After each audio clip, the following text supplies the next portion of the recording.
The flames from the great hall cast dancing shadows across Sarah Reed's broken legs as she dragged herself through the dirt, her fingernails clawing at the frozen earth.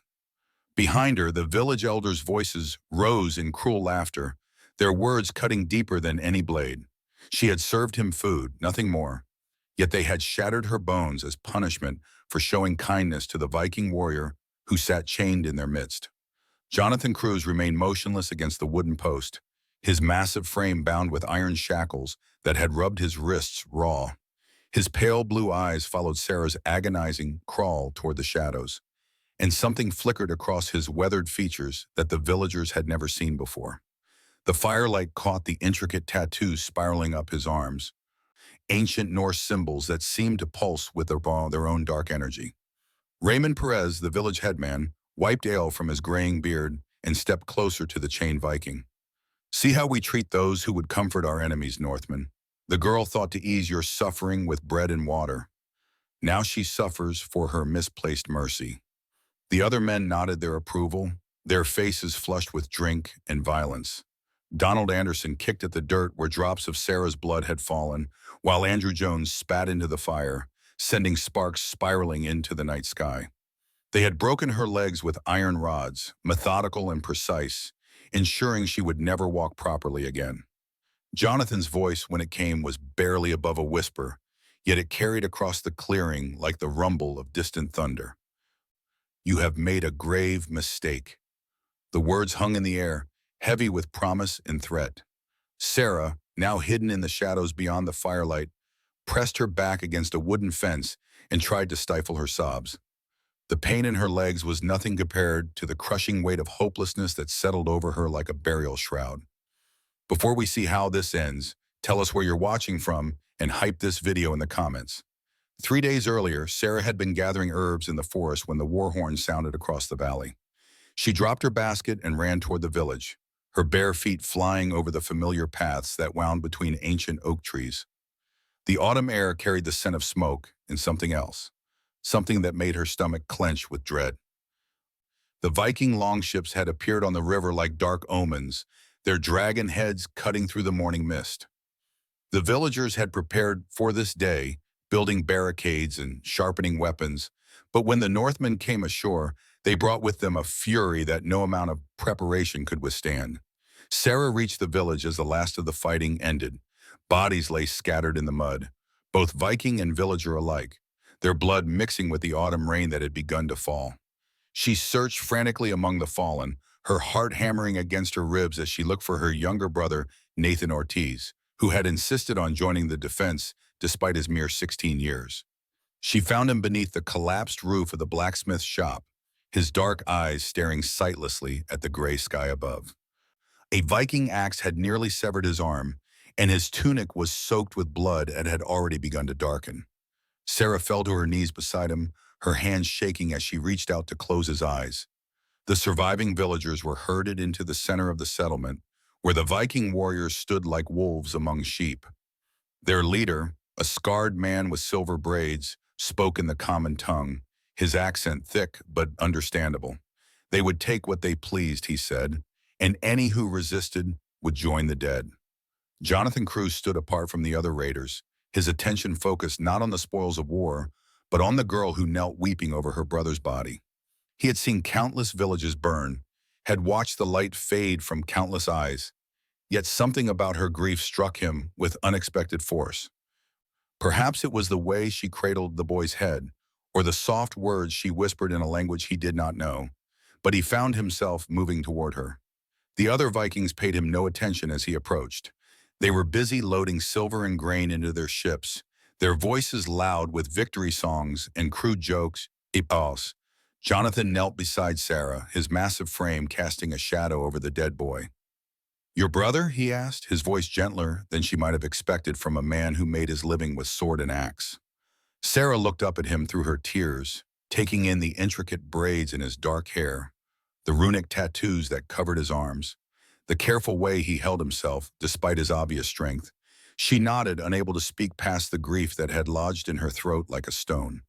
Jonathan studied the boy's face, noting the similarities to the girl beside him.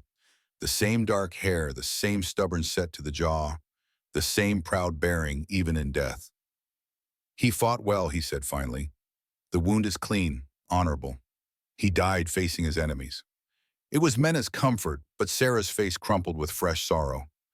He was supposed to be a scholar, she whispered. He loved books more than battles. I begged him not to take up arms. Something in her voice, some note of profound loss, made Jonathan's chest tighten in a way he had not experienced in years. He had learned long ago to harden his heart against the suffering of others, to see only enemies and obstacles where once he might have seen people with hopes and dreams. Yet this girl's pain seemed to bypass all his carefully constructed defenses. The Viking leader called out across the village square, his voice sharp with authority. It was time to leave. The ships were loaded, the dead were counted, and the tide was turning in their favor. Jonathan rose slowly, his eyes still fixed on Sarah's bowed head. "What is your name?" he asked. She looked up at him again, confusion flickering across her tear-stained features. "Sarah," she said. "Sarah Reed." He nodded once as if committing the name to memory, then turned and walked away. Sarah watched him go, noting the way the other Vikings stepped aside to let him pass, the deference they showed despite his youth. He was someone of importance among them, she realized, though she could not fathom why he had stopped to speak with her. The long ships disappeared into the river mist, leaving behind a village in ruins and hearts full of grief. Sarah helped bury the dead, including her brother, in the small cemetery behind the stone church. The priest, Father Marcus, spoke words of comfort and resurrection, but they felt hollow in the face of such devastating loss. In the days that followed, the survivors worked to rebuild what they could. The harvest had been largely spared, and the granaries still held enough grain to see them through the winter.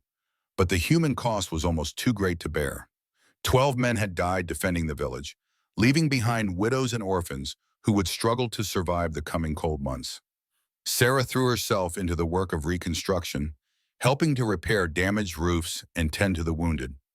It was easier than sitting still, easier than thinking about Nathan's empty bed or the way he used to hum while he worked in their small garden. Her hands stayed busy, but her heart remained frozen in that moment when she had found him beneath the collapsed timbers. The village headman, Raymond Perez, called a meeting 2 weeks after the raid. The survivors gathered in the damaged Great Hall, their faces grim in the flickering candlelight. They needed to decide how to proceed, how to protect themselves if the Vikings returned, how to survive the winter with so few able-bodied men remaining. "We must send word to the king," declared Donald Anderson, his arm still bound in a sling from a sword cut. "Request soldiers, protection, compensation for our losses." Others nodded agreement, but Raymond shook his gray head. "The king has his own troubles. The Northmen raid up and down the coast, and his armies are spread thin. We cannot count on help from outside." The debate continued late into the night, voices rising and falling like the wind outside the damaged walls. Some wanted to abandon the village entirely, to seek safety in the larger towns to the south. Others insisted they should stay and fight, that this was their ancestral home, and they would not be driven from it by barbarian raiders. Sarah listened to the arguments with growing despair. Whatever they decided, life would never be the same. The innocence of their small community had been shattered along with the buildings, and the fear in people's eyes spoke of wounds that would never fully heal. As autumn deepened into winter, the village settled into an uneasy routine. Guards were posted at all hours, watching the river for signs of returning longships. The women learned to use knives and farm tools as weapons, while the children were taught to hide at the first sound of war horns. Sarah found herself thinking often of the Viking warrior who had knelt beside her brother's body. She remembered his voice, surprisingly gentle for such a fearsome man, and the way his pale eyes had seemed to see straight through to her soul. There had been something in his manner, some quality she could not name, that set him apart from the other raiders.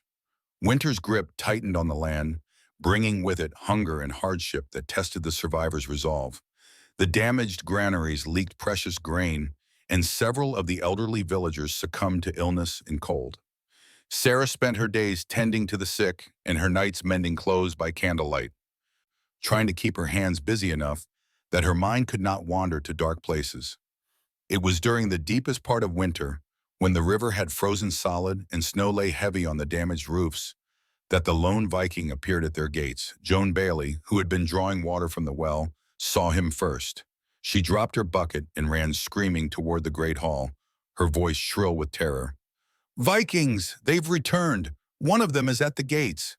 The village erupted into chaos. Men grabbed weapons while women gathered children and rushed toward the hidden cellars they had prepared for just such an emergency. Raymond Perez emerged from his house with a sword in his hand, his face pale but determined. But when they reached the wooden palisade, they found only a single figure standing in the snow. He was tall and broad-shouldered, wrapped in a thick fur cloak that was dusted with ice crystals. His hands were empty, raised in a gesture of peace, and his pale blue eyes surveyed the frightened faces that peered at him over the defensive walls. It was Jonathan Cruz, though none of them knew his name. Sarah recognized him immediately, her heart lurching with a mixture of fear and something else she could not identify. He looked different somehow, leaner and more weathered than she remembered, as if the months since the raid had aged him beyond his years. I come alone, he called out, his voice carrying clearly across the frozen ground. I seek shelter from the storm, nothing more. Raymond and the other men exchanged uncertain glances. The wind was indeed rising, bringing with it the promise of a blizzard that could last for days. To turn away even an enemy in such weather went against the most basic laws of hospitality. Yet this was one of the men who had brought death and destruction to their homes. Why should we trust you? Raymond shouted back. Your people killed our sons and fathers, burned our homes. What mercy do you expect from us? Jonathan was quiet for a long moment, his breath forming white clouds in the bitter air. When he spoke again, his voice was softer, more personal. I expect none, but the storm comes whether you trust me or not, and neither of us will survive it alone. Sarah found herself stepping forward, her voice cutting through the wind before she could stop herself. Let him in. The men turned to stare at her in shock. Karen Jackson, one of the village widows, grabbed Sarah's arm with trembling fingers. Have you lost your mind, girl? He's one of them, one of the killers. But Sarah shook her head, her eyes never leaving Jonathan's face.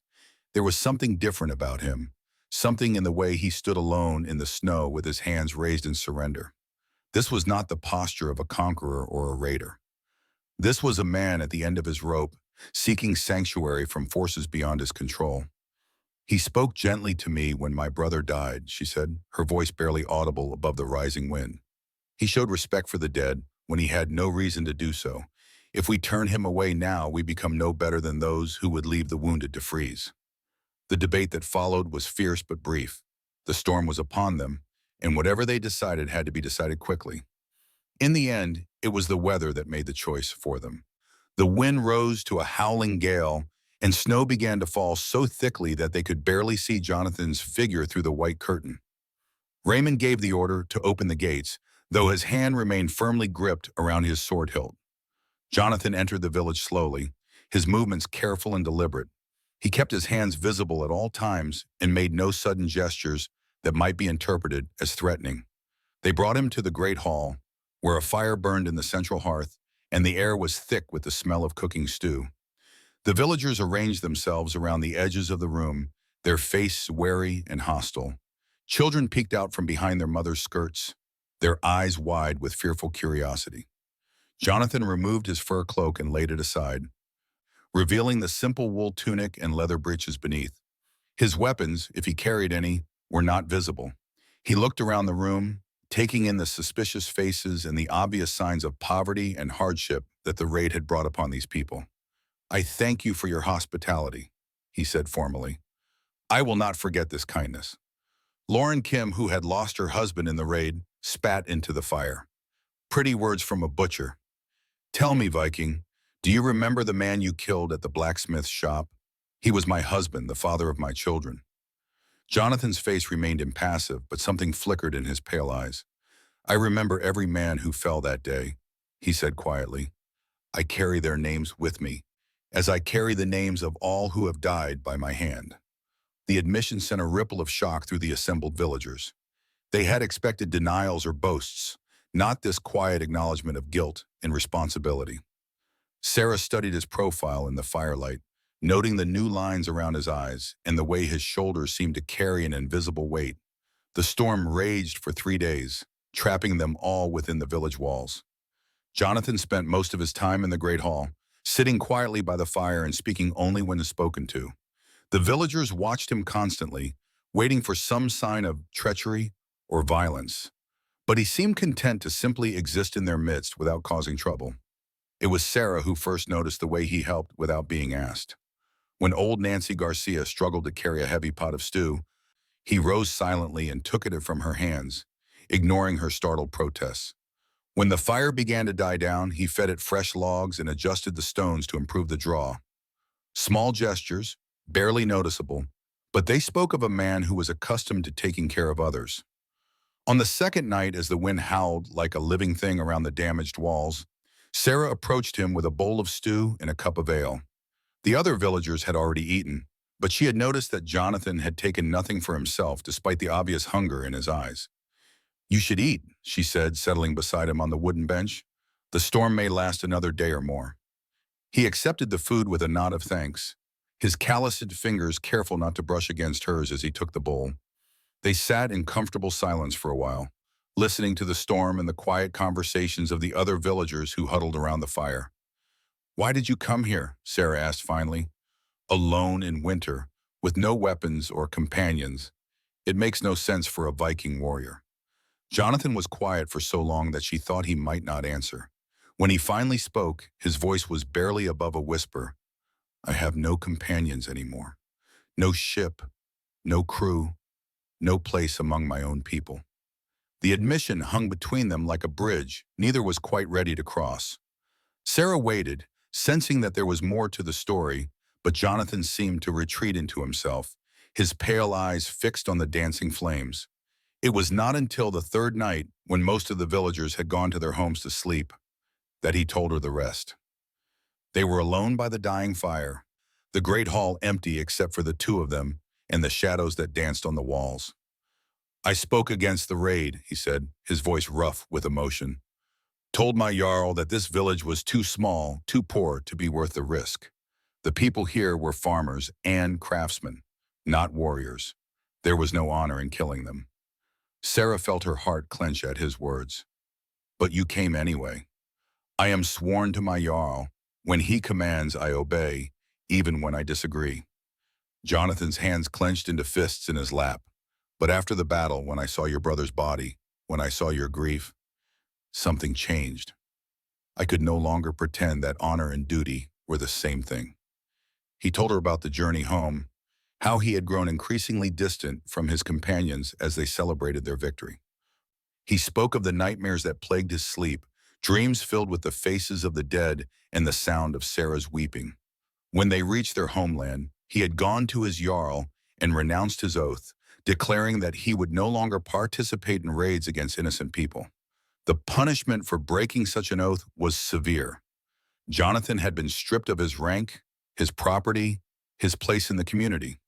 His own kinsmen had turned their backs on him, treating him as if he were already dead.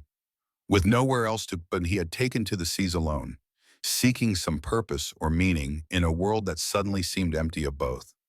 "The storm drove me to your shores," he concluded. "Perhaps the gods have a sense of irony, bringing me back to the place where my honor died." Sarah was quiet for a long time, processing everything he had told her. The fire had burned down to glowing embers, casting their faces in warm orange light. Outside, the wind had finally begun to die down, though snow still whispered against the wooden walls. "Your honor didn't die here," she said finally. "It was born here, in the moment when you chose conscience over duty, mercy over violence. That takes more courage than any battle." Jonathan looked at her with surprise, as if her words were not what he had expected to hear. "Your people would disagree. They see only the Viking who helped destroy their home." "Some of them, perhaps, but not all." Sarah met his gaze steadily. "I see a man who knelt beside my brother's body and spoke of honor, a man who gave up everything rather than continue doing what he knew was wrong. That is not the action of a coward or a villain." The storm broke the next morning, leaving behind a world transformed by snow and ice. The sun emerged from behind the clouds for the first time in days, casting everything in brilliant white light that hurt the eyes. Jonathan prepared to leave, gathering his few possessions and wrapping himself once again in his fur cloak. The villagers watched him go with mixed emotions. Some were clearly relieved to see the back of him, while others seemed almost sorry to lose the strange guest who had helped tend their fires and carry their burdens. Sarah walked with him to the gates, her breath forming white clouds in the cold air. "Where will you go?" she asked. Jonathan shrugged, his pale eyes scanning the frozen landscape beyond the village walls. "South, perhaps, or west to the sea. It matters little.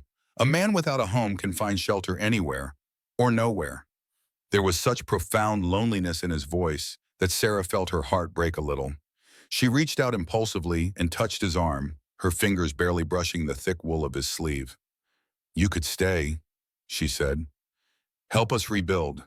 There's always work for strong hands, and we've lost so many men."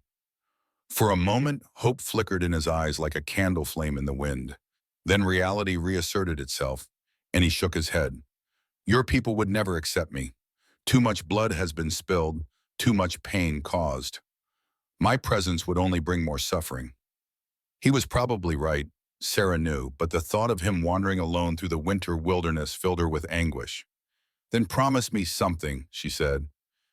"Promise me you'll survive, that you'll find some measure of peace in whatever path you choose." Jonathan studied her face for a long moment, as if memorizing every detail. "I promise," he said finally, "and I promise something else as well. If you ever have need of me, if danger threatens this place again, send word. I will come." Spring came late that year, arriving with reluctant warmth and the gradual melting of snow that had seemed permanent. Sarah threw herself into the work of planting and rebuilding, trying to push thoughts of the lonely Viking from her mind. The village slowly began to recover from the devastation of the raid, though the scars would remain for years to come. It was during the planting season that the merchant arrived, a thin man with calculating eyes and a smile that never quite reached his face. He called himself Andrew Jones, though Sarah suspected that was not his real name, and he claimed to represent wealthy buyers in the southern cities who were interested in purchasing grain and livestock. At first, his presence seemed like a blessing. The village desperately needed coin to purchase iron for tools and weapons, cloth for clothing, and medicine for the sick. Andrew offered generous prices for their surplus crops, promising payment upon delivery to his associates in the south. But as the weeks passed, Sarah began to notice troubling signs. Andrew asked too many questions about their defenses, their population, their stores of weapons and food. He seemed particularly interested in the routines of the guards and the location of the hidden cellars where they stored their most valuable possessions. Her suspicions crystallized one evening when she overheard him speaking with Raymond Perez behind the Great Hall. Their voices were low, but she caught enough words to understand the gist of their conversation. Andrew was not a merchant at all, but a scout for a band of brigands who planned to raid the village once the harvest was complete. Sarah's blood ran cold as she realized the implications. The village had barely survived one attack, and they were still far from fully recovered. Another raid would destroy them completely, leaving nothing but ruins and graves where their community had once flourished. She confronted Raymond the next morning, her voice shaking with anger and fear. "You're planning to betray us," she accused, "to sell us out to bandits for a handful of silver." Raymond's face went pale, then flushed red with guilt and defiance. "You don't understand the situation, girl. We're barely surviving as it is. The harvest will be poor this year, and winter will be hard. Andrew's associates offer enough coin to see us through the cold months." "At what cost?" Sarah demanded. "How many of our people will die so that you can fill your purse?" The argument that followed was bitter and heated, with accusations flying on both sides. In the end, Raymond made it clear that his mind was made up. The deal with Andrew would proceed as planned, and anyone who interfered would face severe consequences. That night, Sarah made a decision that would change everything. She slipped out of the village under cover of darkness, carrying only a small pack of supplies and the desperate hope that she could find help before it was too late. She had no clear plan, no definite destination, only the memory of a promise made by a lonely Viking warrior on a snowy morning months before. The journey south was harder than she had anticipated. The roads were rough and dangerous, populated by bandits and wild animals that saw a lone young woman as easy prey. She slept in barns and abandoned buildings, begged food from farmers and travelers, and pushed herself forward through sheer determination. It took her nearly 2 weeks to reach the coastal settlement, where she hoped to find passage on a merchant ship. The town was larger than her village, with stone buildings and cobbled streets that spoke of prosperity and trade. Ships from many nations crowded the harbor, their masts creating a forest of wood and rope against the sky. Sarah had no money for passage, but she managed to convince a ship's captain to let her work for her berth. She scrubbed decks and mended sails, her hands growing raw from the rough rope and salt spray. The work was backbreaking, but it gave her purpose and kept her mind focused on her goal. The ship's destination was a Viking settlement on the northern coast, a place called Raven's Hollow, where traders from many lands came to buy furs and amber. Sarah had no idea if Jonathan would be there or if he was even still alive, but it was her only lead and she followed it with desperate hope. Raven's Hollow was unlike anything Sarah had ever seen. The buildings were low and sturdy, built to withstand harsh winters and fierce storms. The people were tall and fair-haired, with intricate tattoos and jewelry that spoke of wealth and status. They eyed Sarah with curiosity and suspicion, clearly wondering what a foreign peasant girl was doing in their midst. She spent days searching the settlement, asking carefully worded questions about a Viking warrior who had renounced his oath and been cast out from his clan. Most people refused to speak with her, but eventually she found an old woman who sold herbs in the market square. I know the one you seek," the woman said, her eyes sharp with intelligence despite her age. Jonathan Cruz, they called him, a good warrior, but too soft-hearted for his own good. He left here months ago, heading west toward the wildlands, where outcasts and exiles make their homes. The old woman gave Sarah directions to a place called the Gray Shore, a desolate stretch of coastline where men who had nowhere else to go gathered to eke out a living from the sea. It was dangerous country, she warned, populated by desperate people who would kill for a crust of bread or a warm cloak. But Sarah had come too far to turn back now. She purchased supplies with the few coins she had earned working on the ship and set out once again, following rough trails that wound through dense forests and across windswept moors. The landscape grew increasingly wild and empty as she traveled west, until she began to wonder if she had made a terrible mistake. The Gray Shore earned its name from the perpetual mist that rolled in from the sea, turning the world into a landscape of shadows and half-glimpsed shapes. Sarah reached the settlement just as the sun was setting behind a wall of gray clouds, painting the sky in shades of orange and purple that seemed almost unreal in the ghostly light.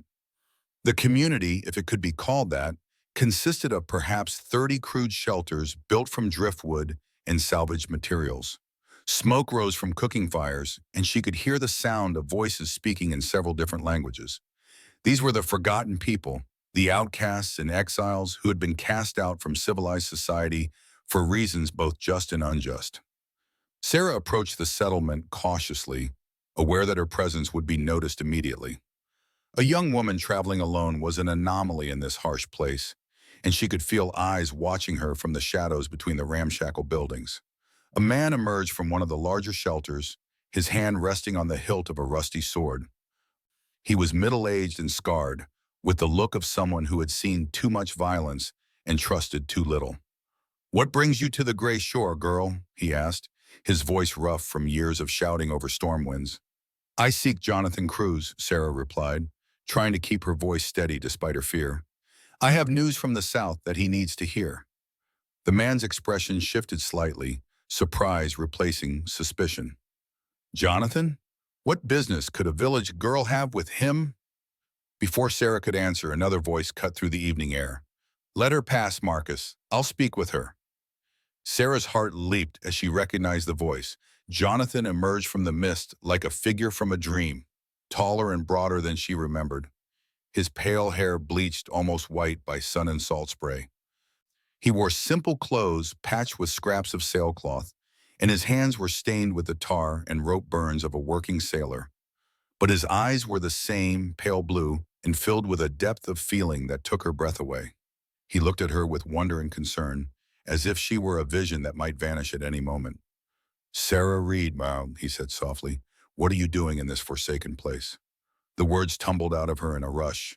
The whole story of Andrew Jones and Raymond Perez and the planned betrayal of her village. Jonathan listened without interruption, his face growing darker with each detail.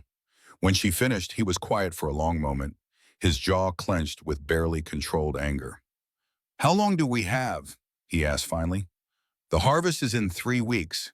Andrew said the attack would come shortly after, when the granaries are full and the people are celebrating." Sarah's voice cracked with exhaustion and emotion. "I've been traveling for over a month. I don't even know if I'm too late." Jonathan shook his head. "You're not too late, but we'll have to move quickly if we're going to stop this." The other outcasts had gathered around them, drawn by the sound of urgent conversation. They were a motley group, men and women from many lands who had been cast out for various crimes and misfortunes. Some looked dangerous, others merely broken, but all of them listened with interest as Jonathan explained the situation. "This is not our fight," said a woman with ritual scars covering her dark skin. "Why should we risk our lives for strangers who would probably spit on us if they met us in daylight?" But an older man with a gray beard and knowing eyes stepped forward. "Because sometimes a man must choose what he stands for, regardless of the consequences. I've spent too many years running from my past. Perhaps it's time to face it." One by one, the others voiced their agreement. They were outcasts and exiles, but they were still human beings with consciences and hearts. The thought of innocent villagers being slaughtered for profit stirred something in them that had long lain dormant. Jonathan organized them with the skill of a natural leader, assigning roles and responsibilities based on each person's abilities. They had few weapons and no armor, but they possessed something more valuable: the desperate courage of people who had nothing left to lose. The journey back to Sarah's village took 2 weeks of hard travel. They moved mostly at night, avoiding the main roads where they might encounter patrols or other travelers who would remember their passage. Jonathan and Sarah walked together at the head of the small column, their conversation ranging from practical matters to deeper questions about life and purpose. "Why did you come?" Sarah asked one evening as they made camp beside a small stream. "You could have stayed at the gray shore, lived quietly without getting involved in other people's troubles." Jonathan was quiet for a moment, his pale eyes reflecting the light of their small fire. "Do you remember what you said to me that night in your great hall? About honor being born rather than dying?" Sarah nodded, though she wasn't sure she understood his meaning. "I've spent months thinking about those words," Jonathan continued, "wondering if it was possible for a man to redeem himself, to become something better than what he was born to be. This is my chance to find out." They reached the hills overlooking Sarah's village just as the harvest was ending. From their concealed position in the forest, they could see the golden fields stripped bare and the granaries swollen with grain. Smoke rose from cooking fires as the villagers prepared for the traditional harvest feast, unaware of the danger that approached from the south. Andrew Jones and his band of brigands would arrive within days, Sarah knew. They would come in the night, when the villagers were drunk on ale and celebration, and they would show no mercy to anyone who stood in their way. But this time they would not find the easy prey they expected. The attack came 3 nights later, just as Sarah had predicted. Andrew Jones led nearly 40 brigands through the darkness, their faces blackened with soot and their weapons wrapped in cloth to muffle any sound. They moved with the confidence of predators who had done this many times before, expecting nothing more than a few sleepy guards and terrified farmers. They found something very different waiting for them. Jonathan and his outcasts had spent the previous days preparing the village's defenses, turning every building into a potential fortress and every street into a killing ground. They worked in secret, aided by a few villagers who had grown suspicious of Raymond Perez's dealings with the false merchant. The first sign that something was wrong came when the brigands tried to cut the throats of the sentries. Instead of finding sleeping guards, they encountered empty posts and carefully placed dummies stuffed with straw. The real guards were hidden in concealed positions, watching and waiting for the signal to act. Jonathan's voice cut through the night like a blade. "Now!" The darkness exploded into chaos as the defenders sprang their trap.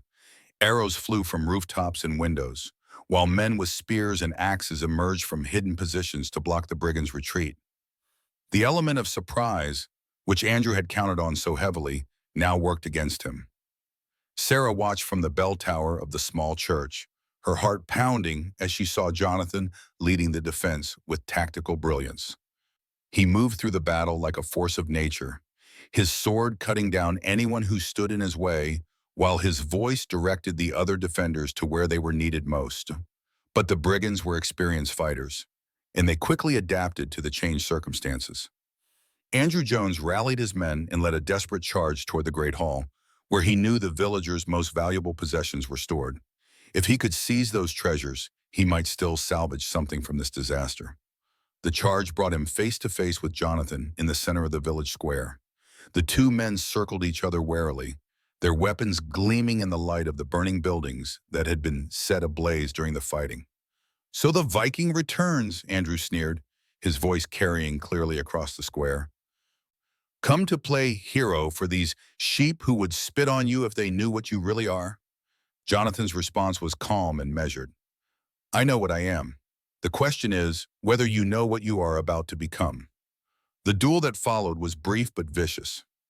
Andrew was skilled with a blade, but he had spent too many years preying on the weak and defenseless. Jonathan had been forged in the crucible of real warfare, and his strength was backed by righteous fury. When Andrew fell, his sword spinning away into the darkness, the fight went out of his remaining followers. They scattered into the night like leaves before a storm, leaving behind their wounded and their dreams of easy plunder. The victory celebration was subdued, tempered by the knowledge of how close they had come to disaster. Several villagers had been wounded in the fighting, and two of Jonathan's outcasts had paid for their heroism with their lives. The cost of freedom was always measured in blood and sorrow. Raymond Perez was found hiding in his cellar, trembling with fear and shame. The evidence of his betrayal was overwhelming, and the villagers' judgment was swift and harsh. He was stripped of his position and banished from the community, sent into the wilderness with nothing but the clothes on his back. As dawn broke over the damaged village, Sarah found Jonathan sitting alone beside the graves of his fallen comrades. His face was streaked with soot and blood, and his shoulders bore the weight of leadership and loss. "They died for people they barely knew," he said quietly. "Men and women who had been cast out by society. Yet they chose to sacrifice themselves for strangers." Sarah sat beside him on the dew-damp grass, her hand finding his and squeezing gently. "They died for something they believed in, for the idea that honor and courage matter more than personal safety. That's not a small thing." Around them, the village was slowly coming back to life. People emerged from their hiding places to assess the damage and begin the work of cleaning up. Children who had cowered in terror just hours before now ran laughing through the streets, their resilience a testament to the human capacity for hope. But not everyone was ready to forgive and forget. As Jonathan rose to help with the cleanup, several villagers blocked his path. Their faces were hard with old hatred and fresh suspicion. "You may have helped us this time," said Karen Jackson, her voice cold with accusation. "But that doesn't change what you are. You're still one of them, still a killer and a raider. How long before you turn on us, too?" Others nodded agreement, their fear and prejudice overriding any gratitude they might have felt. These were people who had lost loved ones in the original raid, who saw in Jonathan's face the echo of their deepest trauma. Sarah stepped forward, her voice ringing with passionate conviction. "This man gave up everything to help us. He turned his back on his own people, sacrificed his honor and his home, all because he couldn't bear to see innocent people suffer. If that's not enough to earn your trust, then you don't deserve his protection." The confrontation might have escalated into violence, but it was interrupted by the arrival of an unexpected visitor. A young woman came running into the village square, her clothes torn and her face streaked with tears. She collapsed at Sarah's feet, gasping for breath and pointing back toward the forest. "Please," she sobbed, "you have to help us. They took my village, killed the men, captured the women and children. I escaped, but the others, they're going to sell them as slaves unless someone stops them." The woman's name was Lauren Kim, and her village lay 2 days' journey to the east. She told a story that had become all too familiar in these troubled times. Raiders had come in the night, overwhelming the defenses and taking whatever they pleased. But these were not Vikings or common brigands. They were slavers, professionals who captured people to sell in the markets of distant lands. They have a camp in the old ruins, Lauren explained, her voice shaking with exhaustion and terror. Stone buildings from the ancient times, surrounded by walls and watchtowers. There must be 50 of them, maybe more. They're waiting for a ship to come and take their prisoners away. Jonathan listened to her story with growing anger, his hands clenched into fists at his sides. The thought of innocent people being sold into bondage filled him with a rage that was almost overwhelming. He had seen slavery in his travels, knew the misery and degradation it brought to its victims. But the villagers who had just survived their own attack were in no mood for another battle.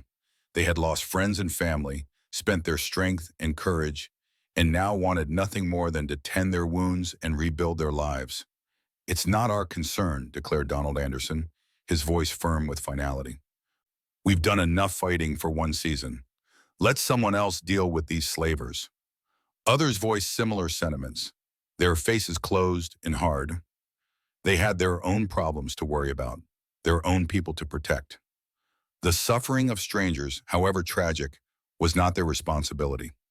Sarah felt her heart break as she watched their faces, seeing the fear and selfishness that had replaced the community spirit she had known all her life. The attack had changed them, made them smaller and more insular, willing to ignore injustice as long as it didn't threaten them directly. But Jonathan was already moving, gathering his surviving outcasts and checking their weapons.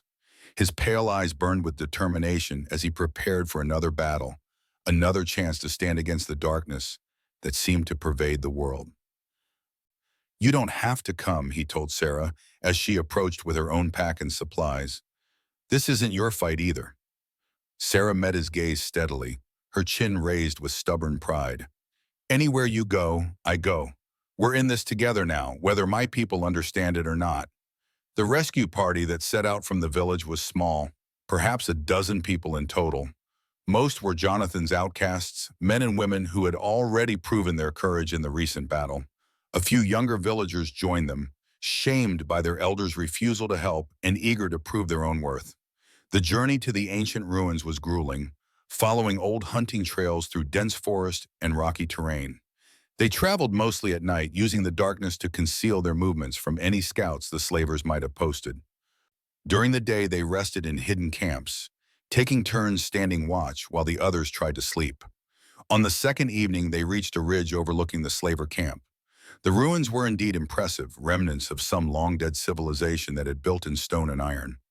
The walls still stood strong despite centuries of weather, and the slavers had repaired the gates and watchtowers to create a formidable fortress.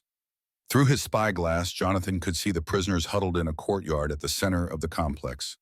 There were perhaps 30 of them, mostly women and children, guarded by armed men who showed no mercy to those who stepped out of line. The sight filled him with cold fury. "The ship arrives tomorrow night," Lauren whispered, her voice tight with desperation. "If we don't act soon, they'll be gone forever." Jonathan studied the defenses carefully, noting the positions of the guards and the layout of the buildings. The slavers had chosen their base well, but they had grown complacent over the years. Their security was designed to keep prisoners in, not to repel a determined attack from outside. "We'll need a distraction," he said finally. "Something to draw their attention while a small group gets inside to free the prisoners." The plan they devised was simple but dangerous. Half the rescue party would create a diversion at the main gate, making as much noise and chaos as possible. While the slavers rushed to defend that position, Jonathan and a few others would scale the walls on the opposite side and fight their way to the prisoners. It was a desperate gamble with little chance of success. But it was the only option they had. The alternative was to watch helplessly as innocent people were shipped away to lives of misery and degradation. As night fell, they moved into position around the ruins. Sarah found herself paired with Jonathan for the wall-scaling team, her heart pounding with fear and anticipation. She had never been in a real battle before, had never killed another human being, but she was determined not to let her friends down. "Stay close to me," Jonathan whispered as they approached the stone wall. "Do exactly what I do and don't hesitate when the time comes to fight. Hesitation will get you killed." The rope he threw caught on the first try, hooking around a stone projection near the top of the wall. He tested it carefully, then began to climb with the fluid grace of a natural athlete.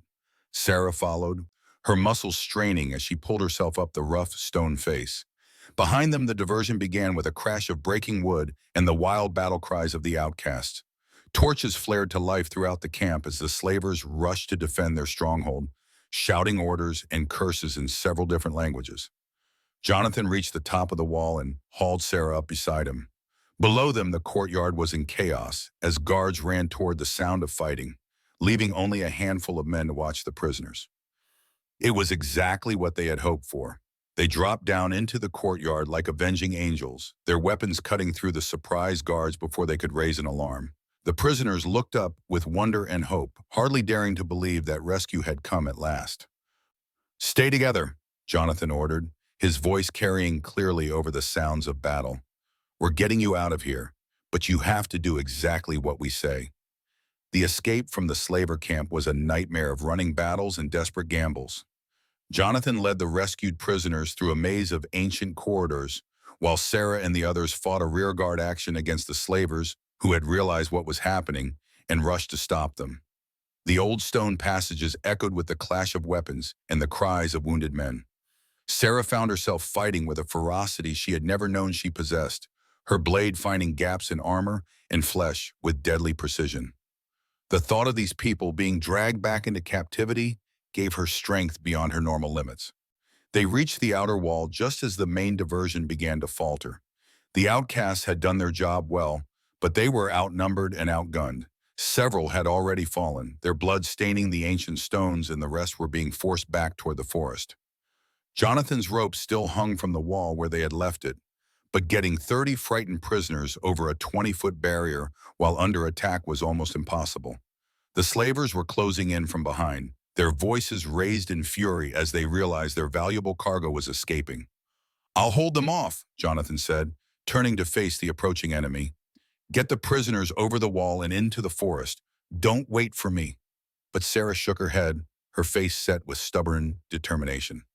"We go together or not at all. I didn't come this far to leave you behind." The battle that followed was the stuff of legends, friends.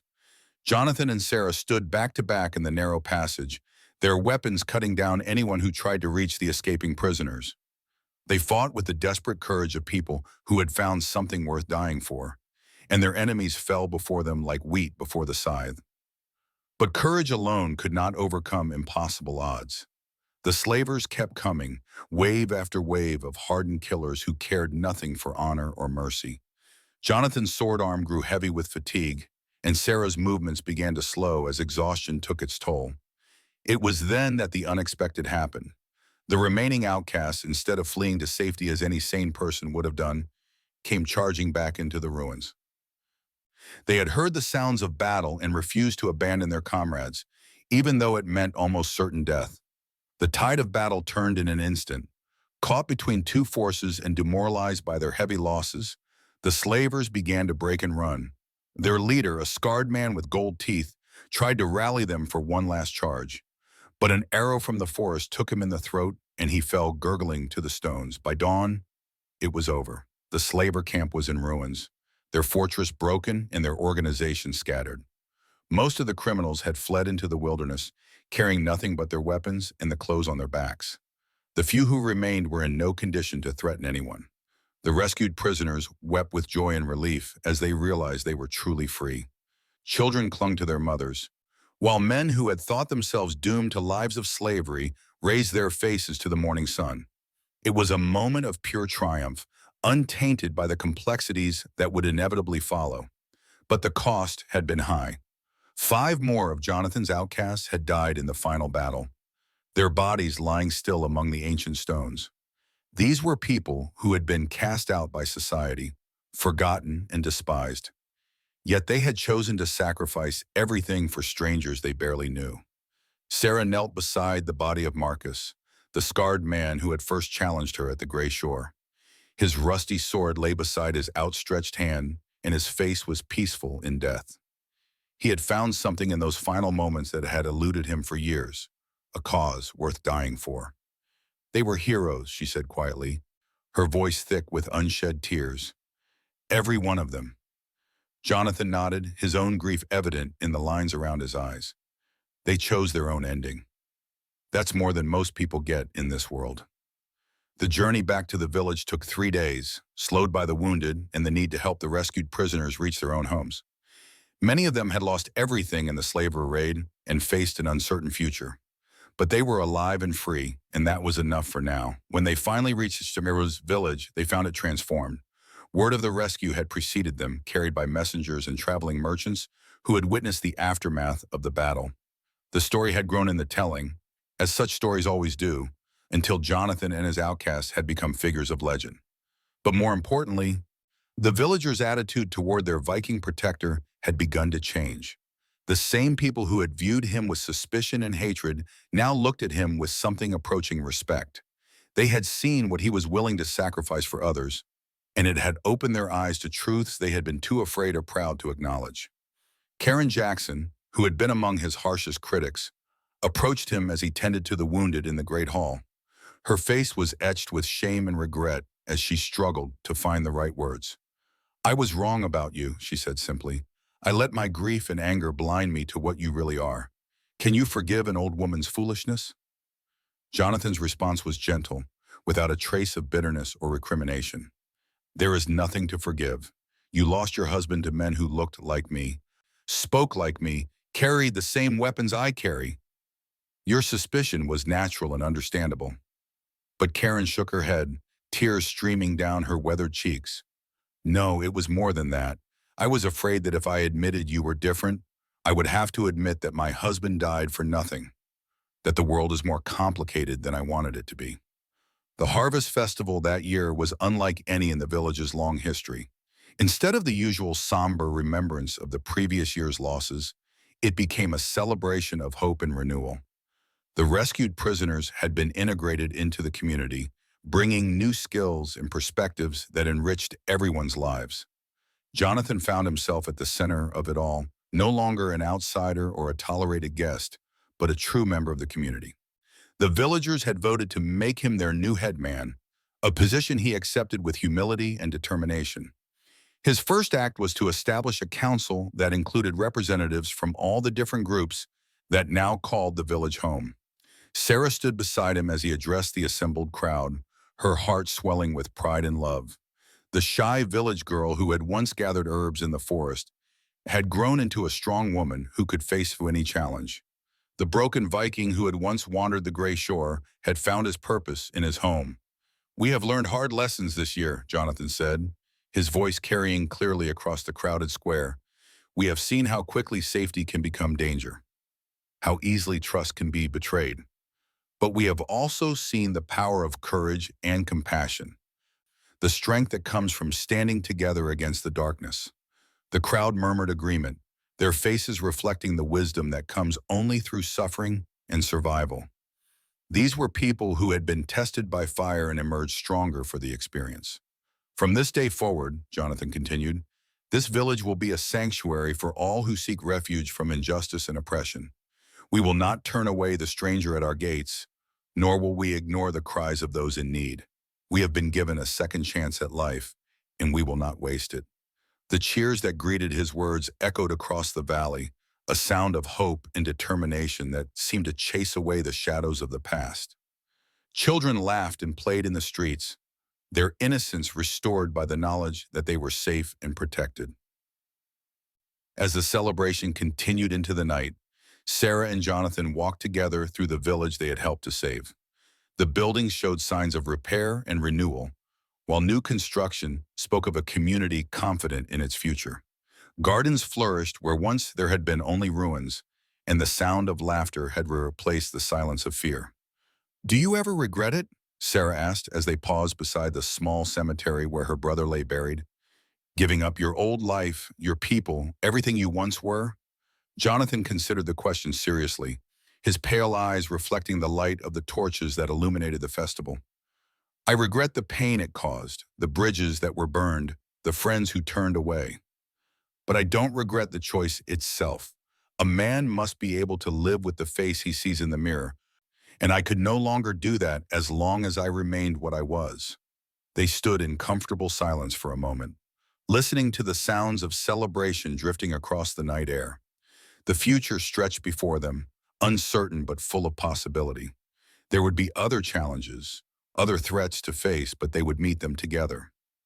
Nathan would have liked you, Sarah said softly, her fingers tracing the carved letters on her brother's headstone. He believed that people could change, that redemption was possible for anyone willing to seek it.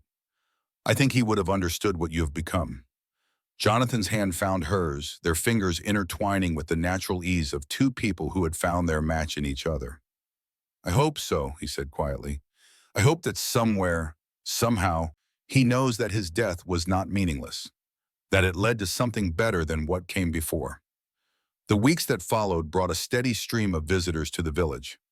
Word had spread throughout the region about the community that welcomed outcasts and refugees, the place where people could start fresh regardless of their past. Former slaves, discharged soldiers, persecuted minorities, and religious exiles all found their way to the gates that never closed. Each new arrival brought their own skills and stories, adding to the rich tapestry of life that was emerging from the ashes of the old order. A former ship's carpenter began building better houses, while an exiled scholar started a school for the children. A group of displaced farmers introduced new crops and farming techniques that increased the harvest yields. But perhaps most importantly, they brought hope. The idea that people could change, that communities could be built on principles of justice and compassion rather than fear and hatred, began to spread throughout the land. Other villages started to follow their example, creating networks of mutual support and protection. Jonathan found himself traveling frequently, serving as an ambassador and mediator between different communities. His reputation as a man who had chosen honor over convenience made him a trusted figure among people who had little reason to trust anyone. He helped negotiate trade agreements, settle disputes, and organize defenses against the various threats that still plagued the region. Sarah often accompanied him on these journeys, her own skills as a healer and negotiator, proving invaluable in delicate situations. Together, they became symbols of what was possible when people chose to work together instead of against each other. 5 years later, Sarah stood on the hill overlooking the village that had become a small city. The wooden palisade had been replaced by stone walls, and the single great hall had given way to dozens of buildings housing workshops, schools, and homes for nearly 1,000 residents. The harbor that had been carved from the riverbank accommodated merchant ships from across the known world. But it was not the physical growth that filled her with pride.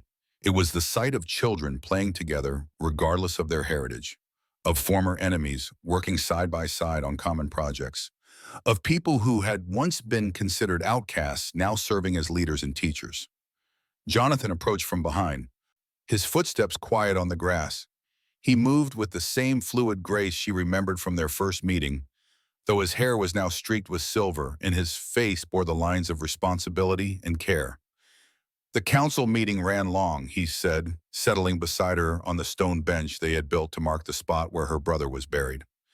The Merchants Guild wants to establish a permanent trading post here, and the scholars are requesting funds for a new library. Sarah smiled, remembering when their biggest concern had been whether they would have enough grain to survive the winter. Good problems to have, she said. Nathan would have loved the library. He always said that knowledge was the most valuable treasure anyone could possess. They sat in comfortable silence, watching the sun set over the bustling community below. The evening air carried the sounds of life and industry, the voices of people who had found safety and purpose in this place they had helped to create. "Do you think we've succeeded?" Sarah asked. "Have we really changed anything? Or have we just created another village that will eventually face the same problems as all the others?" Jonathan considered the question carefully, as he did all serious matters. "I think we've proven that change is possible," he said finally, "that people can choose to be better than their circumstances, better than their past. Whether that lesson spreads and takes root elsewhere, that's not entirely up to us." A young woman approached them, her steps hesitant and respectful. Sarah recognized her as one of the newer arrivals, a refugee from a village that had been destroyed by plague and famine. She carried a small bundle in her arms, and her face was bright with joy and nervousness. "Forgive the interruption," she said, her voice soft with gratitude. "But I wanted you to see my daughter was born this morning. The first child born in the new quarter of the city." Sarah's heart swelled as she looked at the tiny face peering out from the bundle of blankets. The baby's eyes were bright and curious, already taking in the world around her with the fearless gaze of someone who had been born into safety and hope. "What will you name her?" Jonathan asked, his voice gentle with wonder at the miracle of new life. The young mother smiled, tears of happiness streaming down her cheeks. "Sarah," she said, "after the woman who showed us that courage and compassion can change the world." As the young woman walked away with her precious burden, Sarah felt the weight of years lift from her shoulders. All the pain and struggle, all the nights of fear and days of back-breaking work had led to this moment, a child born free in a place where she could grow up without fear, surrounded by people who would protect and nurture her regardless of where she came from or what she might become. "I think," Sarah said quietly, her hand finding Jonathan's in the gathering dusk, "that Nathan would be proud of what we've built here. Not just the buildings or the prosperity, but the idea that people can choose to be better. That redemption is always possible for those willing to seek it." Jonathan squeezed her hand gently, his pale eyes reflecting the first stars that were beginning to appear in the darkening sky. "We've given them a chance," he agreed. "What they do with it is up to them. But at least now they have the choice." Below them, the city settled into evening routine. Lights began to appear in windows, families gathered for dinner, and the night watch took their positions on the walls. It was a scene of peace and normalcy that had once seemed impossible, a dream made real through sacrifice and determination. The village girl who had once dragged herself through the dirt with broken legs had become a leader and healer, her compassion transforming not just her own life, but the lives of countless others. The Viking warrior who had once wandered the gray shore in exile had found his true calling as a protector and builder, his strength serving justice rather than conquest. Together, they had proven that even the darkest chapters of life could be rewritten, that broken people could heal and broken communities could be rebuilt stronger than before. Their story would be told for generations, not as a tale of perfect heroes, but as a testament to the power of ordinary people to choose extraordinary courage when the moment demanded it. And in that choosing, in that simple act of deciding to be better than they had been before, they had changed not just their own world, but the world itself. One life at a time, one choice at a time, one act of compassion at a time.